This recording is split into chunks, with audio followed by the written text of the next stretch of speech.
ముందు ఇచ్చిన హామీ మేరకు ఏకకాలంలో 2 లక్షల రుణమాఫీ, సన్నధాన్యంకు 500 బోనస్ అందించి రైతులకు అండగా నిలిచిందని కాంగ్రెస్ పార్టీ మండల అధ్యక్షులు మహేష్ రెడ్డి అన్నారు.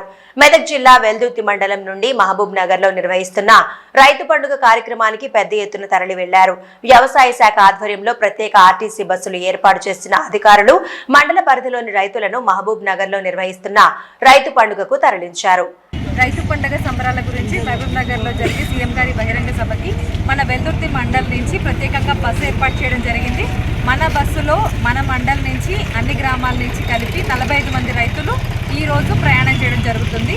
ఈవినింగ్ వరకు అక్కడ స్టాల్స్, ఎగ్జిబిషన్స్ అన్ని చూసుకొని సభ కూడా అటెండ్ చేసుకొని సాయంత్రం తిరిగి రావడం జరుగుతుంది.